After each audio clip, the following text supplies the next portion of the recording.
Assalamualaikum warahmatullahi wabarakatuh. Apa kabar semua teman-teman? Jumpa lagi bersama kami ya di channel Kang Teknik. Di video kali ini saya ada kasus kulkas itu kulkas ini dingin tapi tidak bisa beku ya teman-teman. Nah di sini untuk kasus yang seperti ini itu banyak kemungkinan ya teman-teman, bisa dari freon yang berkurang ataupun hal-hal lain.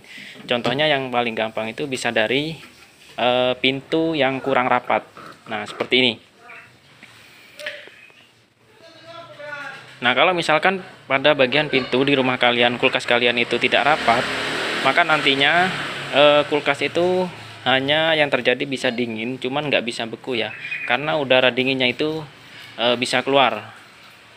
Nah, di sini kalau misalkan posisi rapat seperti ini, itu bagus ya. Jadi udara dinginnya itu nggak sampai keluar ya.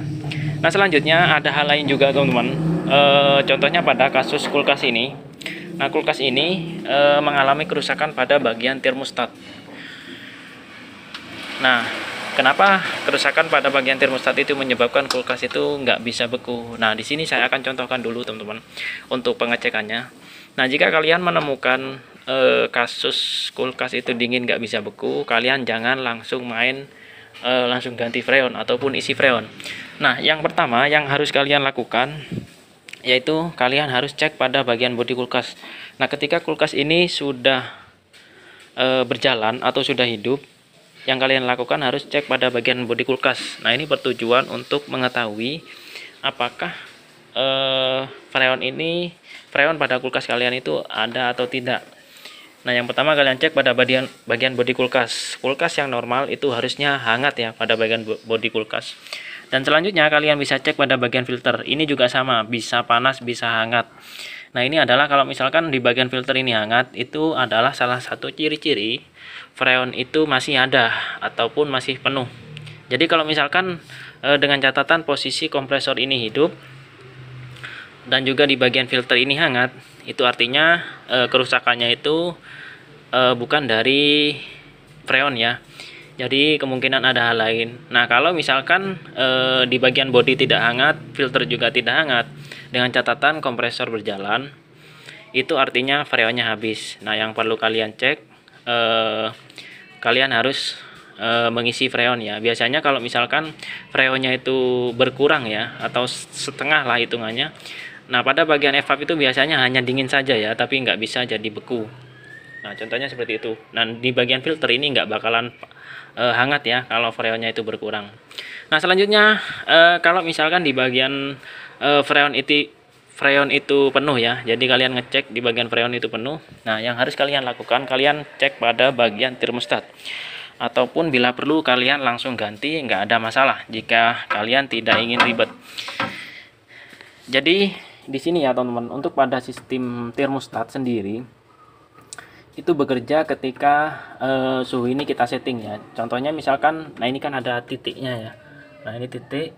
Nah, ini misalkan kita setting di angka 3. Nah, nantinya kompresor itu akan bekerja sampai suhu yang kita tentukan itu tercapai. Misalkan suhu yang kita tentukan di angka 3. Nah, apabila suhu di ruangan ini sudah mencapai di angka 3, otomatis kompresor itu bakalan istirahat.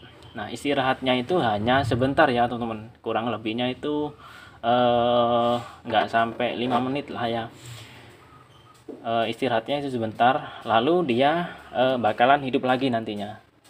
Hal seperti itu akan terus berulang-ulang. Namun jika memang kalau misalkan termostat ini mengalami kerusakan ya, biasanya contoh yang kasus pada kulkas ini. Nah, pada kulkas ini tadi sempat saya setting di angka 5 ya.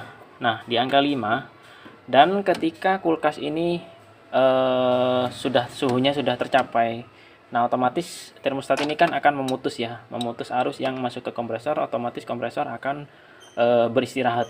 Nah, setelah kompresor itu istirahat, nantinya kan bakalan hidup lagi. Cuman pada kasus kulkas ini itu kompresor mau hidup itu lama ya teman-teman, sampai kondisi pada evap itu sampai mencair ya, hampir kurang lebih itu setengah jam ya. kulkas ini mau hidup lagi gitu ya. Karena tadi sempat saya ukur ya waktunya, hampir setengah jam ya dia mau hidup lagi. Pada bagian kompresor jika hidupnya terlalu lama nantinya ini bakalan cair lagi. Nah, hal itu akan terus berulang-ulang. Jadi meskipun kita setting di angka 3, nantinya dia akan mati dan kurang lebihnya bisa jadi nanti hampir lebih dari setengah jam ya nanti hidupnya. Kalau untuk yang kasus yang saya tangani ini sekitar kurang lebih setengah jam. Jadi belum di sini udah mencair banget ya, udah cair banget. Lalu dia hidup. Jadi responnya kurang sensitifnya itu kurang ya teman-teman. Nah, kalian bisa setting di bagian sini. Kalau kalian bisa setting di bagian sini, nah ini kalian bisa ada tempatnya. Nah, ini akan ada settingannya juga ya. Di sini juga ada settingan juga. Nah, kalian bisa putar menggunakan obeng. Nantinya kalian bisa pasang kembali lalu kalian tes. Cara ngetesnya kalian bisa setting di angka 1 seperti ini.